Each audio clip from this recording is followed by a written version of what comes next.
Welcome back, Focus Learners. Today on The Explainer, we're unpacking what is basically a complete survival guide for the Australian job market. Look, whether you're a recent graduate, an international student, or just a professional trying to make a strategic pivot, navigating this landscape takes a lot more than just firing off a bunch of resumes. We synthesized the latest employment data, recruitment strategies from top agencies, and all the essential legal frameworks to give you the ultimate edge. Okay, let's dive right into this. I want to hook you immediately with this mind-blowing stat. According to the data, a staggering 60 to 80% of jobs are actually secured through the hidden job market. Basically, up to 8 out of 10 available positions are never, ever advertised publicly online. If you're spending all your time just endlessly scrolling through standard job boards, you are literally only competing for a tiny fraction of the actual opportunities out there. Today, we're going to fix that for sure. Here's our quick roadmap for today. 1. Australia's shifting job market. 2. Unlocking the hidden market. 3. Building your professional portfolio. 4. Acing Big Four assessments. 5. Work rights and tax setup. And 6. The final student job checklist. All right, kicking things off with part 1, Australia's shifting job market. Over the past 5 years, a whopping 312,000 new jobs have been created in southeast Queensland alone. That's actually more than 1 in 5 of Australia's new jobs overall. High-paid, white-collar professionals are flocking to places like Brisbane and the Gold Coast. In fact, southeast Queensland now employs 14% of the professional services sector's national workforce. Make no mistake, it is officially Australia's new jobs powerhouse. To put that into perspective, southeast Queensland's employment growth is sitting at 3.3%, which totally crushes the national average of 2.1%. So what's driving this? Well, the rise of remote work has completely flipped where Australians choose to live and invest. Highly skilled workers are ditching Sydney and Melbourne for regions that give them a much better lifestyle without actually sacrificing their career progression. For you, this means you definitely need to start looking beyond the traditional CBDs for your next big opportunity.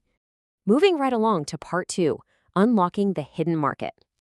So, how do you actually tap into this hidden market? Get this. A massive 85% of jobs are filled through networking and internal referrals. Companies simply prefer applicants recommended by people they already know and trust. To beat the competition, you've got to connect directly with decision makers. You can do this by hitting up industry conferences, squeezing every drop of value out of your university's career service for internships, or tracking down groups on Meetup and Eventbrite. The goal is to get your name out there before the job even exists online. But listen, I need to be really clear here. Networking doesn't mean awkwardly handing out business cards to strangers while hovering around a cheese board. Start small and just be genuine. Approach networking as authentic relationship building, not just transaction hunting. Focus on learning from other people rather than immediately asking them for a job. Remember, everyone was a student or a junior professional once, and you'd be surprised how many people are happy to help if you just show genuine interest. Build those authentic relationships early, and they're going to pay dividends for your whole career. Okay. On to part 3, building your professional portfolio. Let's quickly contrast a standard CV with a professional portfolio. A strong CV will definitely get you noticed by summarizing your responsibilities and your experience, but a professional portfolio, that is the real game changer that helps you stand out.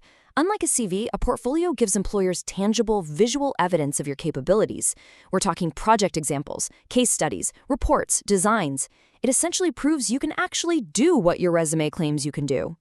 The global recruitment firm Adecco lays out a brilliant, simple 3-step strategy for doing this. First, define your purpose. Are you trying to showcase a broad skill set, or are you specializing? Second, choose your best work. Aim for about 5 to 10 really strong pieces rather than a massive, overwhelming folder of average stuff. Quality over quantity, always. Finally, highlight your outcomes. Employers honestly care way less about your daily task list and way more about what actually changed because of your work. Highlight the metrics and the tangible impact you made.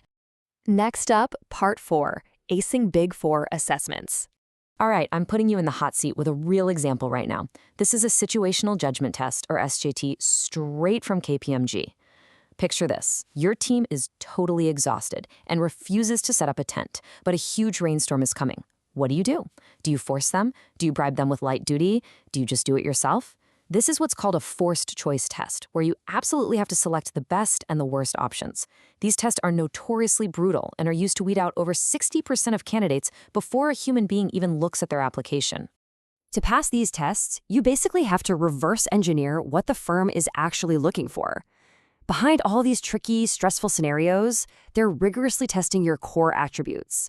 They want to see exactly how you handle problem solving under pressure, your adaptability, your commercial awareness, and your organizational skills. So when you're taking these tests, don't just impulsively click what you would do.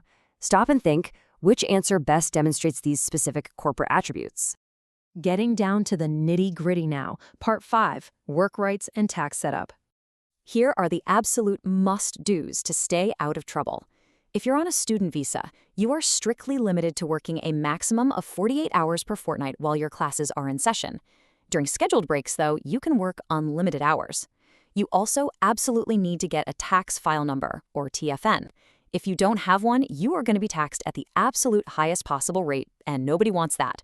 Finally, you have to set up a superannuation account, which is Australia's compulsory retirement savings system, where your employer pays a percentage of your wages for your future.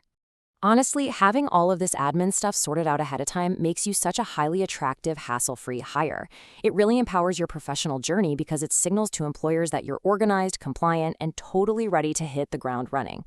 Plus, deeply understanding your legal wage conditions and workplace rights is the best way to protect yourself from any kind of exploitation. And actually, speaking of exploitation, I need to pause for a very serious warning here. Be highly cautious of any employer who asks you to get an Australian business number, an ABN, so you can work as an independent contractor for just a regular entry-level job. This is very often an illegal sham contract specifically designed so they can dodge paying your tax and superannuation. Also, keep your guard up for job scams. Never, ever pay upfront for a job offer, and be super skeptical of ads promising unusually high pay for incredibly easy work. If it sounds too good to be true, it probably is. And finally, Part 6, your final student job checklist. Let's do a rapid-fire recap of your action plan. 1. Check your exact visa status and working rights. 2. Secure that tax file number. 3. Know your legal work hour limits inside and out. 4. Understand your minimum wage and fair work rights. 5. Build a compelling professional portfolio that focuses on real outcomes. And 6. Network aggressively to unlock that hidden job market. These structured steps literally build right on top of one another to create a rock-solid foundation for your career. Which brings us to our final thought for this explainer. Look at the strategies we've unpacked today. The jobs are out there, especially in booming regions, but the old traditional methods of finding them are just broken. So I'm leaving you with this question. Are you going to keep just sending your resumes into the online void, hoping for a random response? Or are you ready to take control, build that portfolio, and actually tap into the hidden job market? The tools are right here in your hands now. Go out there and use them.